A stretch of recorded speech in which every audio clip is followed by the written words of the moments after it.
Hey guys, आज हम जानेंगे लाइगेज एंजाइम के बारे में। DNA ligase a molecule that repair DNA molecules.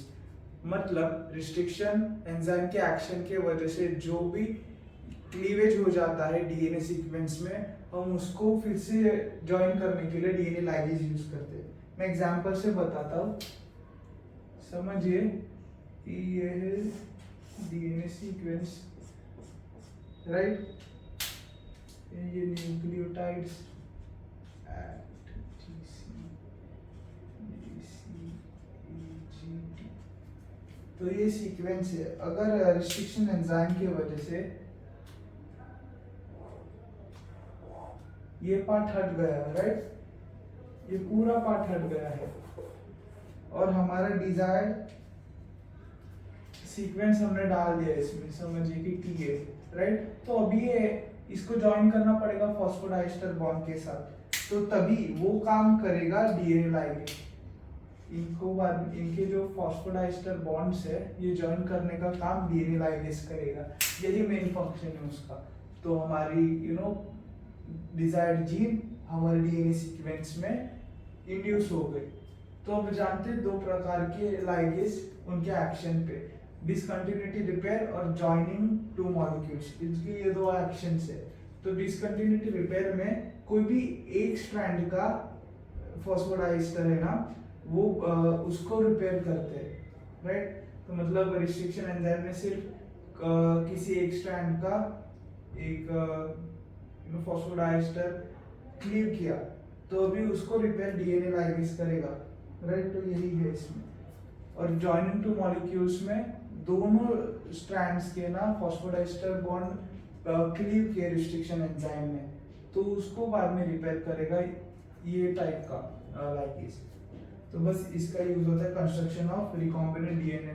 जैसे मैंने बताया कि हमारे डिजायर्ड जीन इसमें इंड्यूस करने के लिए हमने लाइगेज इसका यूज किया, लाइक इसको ज्वाइन करने के लिए। आज हम पॉलीमरेज एंजाइम के बारे में जानेंगे। Polymerase enzyme synthesise a new strand of DNA complementary to the existing DNA template.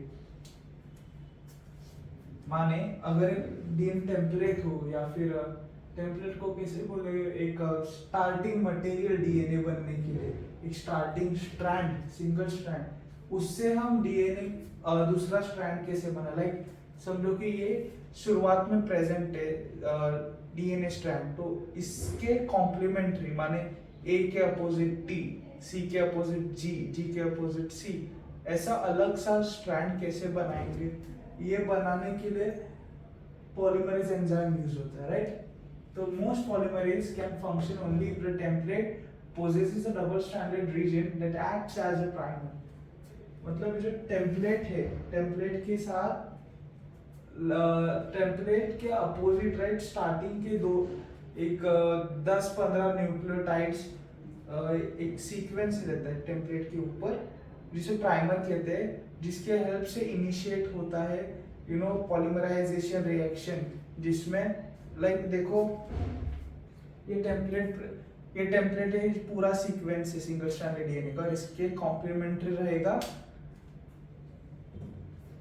Like ये देखो, ये टेम्पलेट है, ये पूरा स्ट्रैंड है डीएनए का, और ये सिंगल स्ट्रैंड है, और इसके अपोजिट जो रहेगा कॉम्प्लीमेंट्री डीएनए, वो आने के लिए शुरुआत में यहाँ पे एक प्राइमर रहना चाहिए जो 10 से 12 न्यूक्लियोटाइड्स का हो सकता है, और बाद में इस पे एक्ट करेगा डीएनए पॉलीमरेज।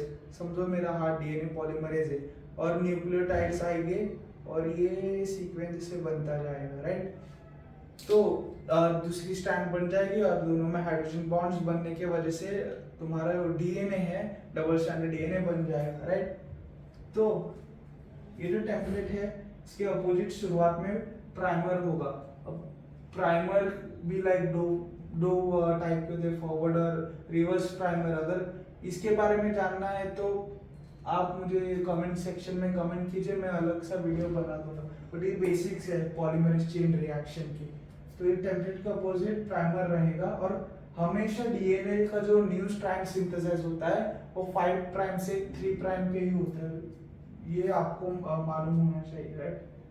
तो ये टेम्पलेट और प्राइमर होगा, इस पे एक्ट करेगा पॉलीमरेज और न्यूक्लियोटाइड लाइक एटीजीसी, वो ऐड होते वो ऐड करेगा पॉलीमरेज और हमें न्यू स्ट्रैंड मिलेगा, डबल स्ट्रैंडेड डीएनए मिलेगा एक सिंगल स्ट्रैंडेड टेम्पलेट से। तो इसके भी दो टाइप्स होते हैं पॉलीमरेज के, एक क्लेनो फ्रैगमेंट और एक डीएनए पॉलीमरेज 1, राइट। दो दो एग्जांपल्स है ये। तो क्लेनो फ्रैगमेंट में क्या होता है, समझो ये तुम्हारा डीएनए टेम्पलेट है, राइट। ये है डीएनए, अलग अलग लेता हूं, राइट। ये डीएनए टेम्पलेट है तुम्हारा, इस पे प्राइमर अटैच है, राइट। और इसमें की गैप है दो न्यूक्लियोटाइड्स का। तो क्लेनो फ्रैगमेंट में ये सिर्फ दो न्यूक्लियोटाइड्स, ये जो दो गैप है ना, इसमें दो न्यूक्लियोटाइड्स ऐड होगा, राइट। बस उतना ही काम करेगा, बाकी बचे हुए न्यूक्लियोटाइड्स को हाथ नहीं लगेगा। लेकिन डीएनए पॉलीमरेज 1 क्या करेगा, ये दोनों को तो ऐड करेगा ही, लेकिन ये जो आगे के जो पहले से है प्रेजेंट, राइट, उनको हटाकर दूसरे न्यूक्लियोटाइड्स डालेगा। सेम न्यूक्लियोटाइड्स रहेंगे, लेकिन इनको रिप्लेस करके इनके बदले कोई दूसरे न्यूक्लियोटाइड्स, सेम न्यूक्लियोटाइड्स डालेगा बस। यही है पॉलीमरेज।